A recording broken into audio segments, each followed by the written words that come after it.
Hi, welcome back. The third thing in this series of what are we fighting for is to fix the broken CPF retirement scheme. I shared with you in the previous videos how badly it is broken. And I'll tell you something, the phrase often spouted by many elderly Singaporeans, they always say this when we knock on the doors, when we meet them at hawker centres, when we even meet them in the shopping centres. They say it is better to die than to fall ill. And I'm saying this because an elderly lady held my hand and she was not even able to stabilize her movements. And she was holding my hand, and that's when she said these words, "Palji, it is better to die than to fall ill." That were her words. And this speaks multitudes for the plight of aging Singaporeans. Not only must they toil into their twilight ages, into their twilight years, they fear being a financial burden to their children, to the sandwich generation. And it should not come as a suspense.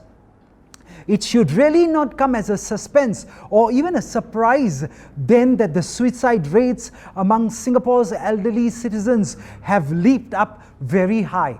And we here in SDA, we propose a tweak on the CPF system so that senior citizens receive their full CPF savings in full.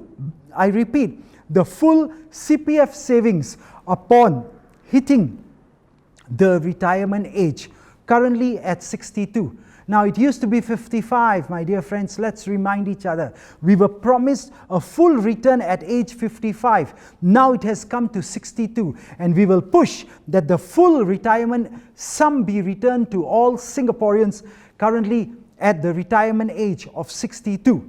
We propose that a component be reserved for MediSave and MediShield Life so that the elderly have resources in reserve to fund the emergency healthcare cost. Of course, we will take care of that. And in addition, with the government serving as a custodian of the people by offering financial assistance to the elderly who fall in between the cracks. This is only right. I repeat, this is only right, seeing that Singaporeans' wealth, or the whole of Singapore's wealth, not the people but the country's wealth, is built upon the collective contribution of each generation, especially our pioneer and Merdeka generations. We owe this to those people. It is only right we take care of them.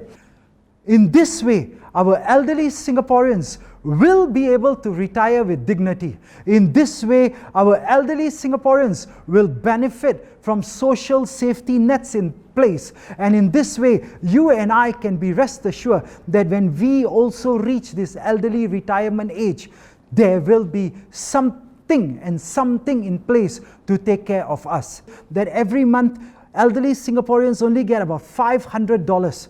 But let me also share with you how much household budget is really needed to meet the basic needs in Singapore today.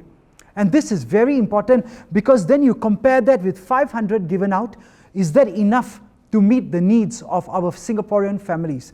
Now, if it is a single elderly household, they need about $1,379 per month.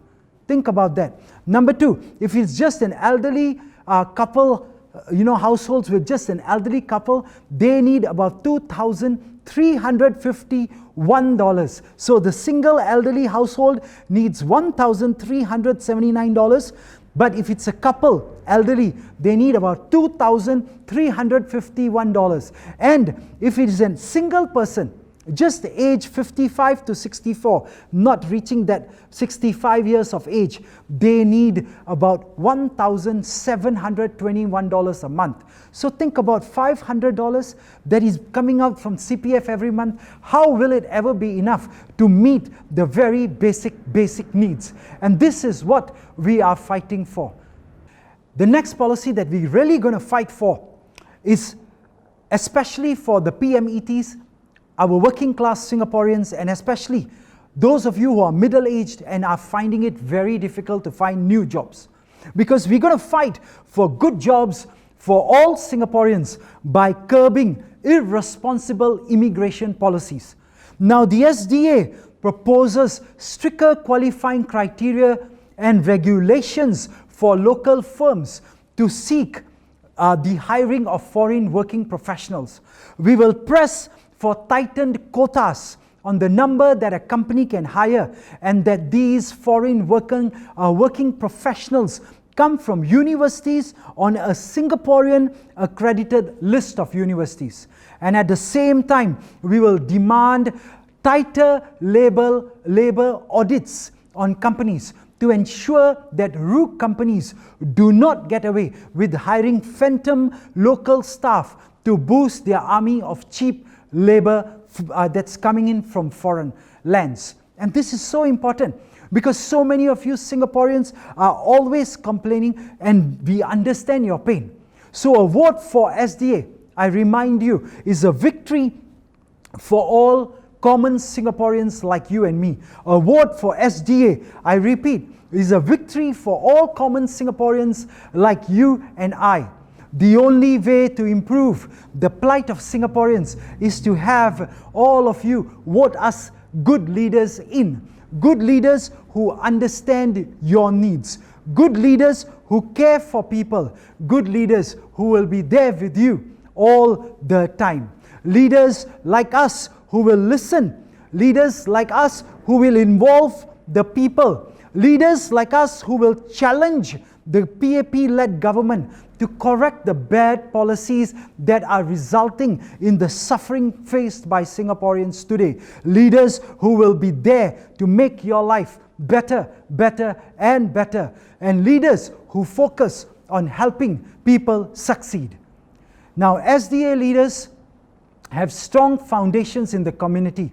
We have been serving residents, as I shared earlier, in Pasir Ris Punggol for the last 13 years in a row. Whether it's medical aid, legal aid, or daily lunch boxes that are going out to residents, and there are 7 stations we have already set up throughout Pasir Ris Punggol to help needy and elderly residents with daily lunch over the last 5 years. And to the best of my knowledge, more than 3.5 million lunch boxes have been distributed in the last 5 years alone. And remember, this is without any funding or any resources allocated by the government. And if we get into parliament, if we get elected, if we get your support, we will be able to scale up all our activities to serve even more Singaporeans like we have been doing in the last 13 years in Pasir Ris Punggol. When you elect us into parliament on this polling day, we will be better able to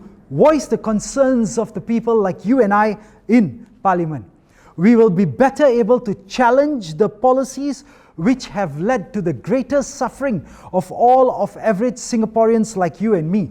We will also be able to involve you in policy decisions and champion policies that put Singaporeans first. We hope that you will give SDA your support.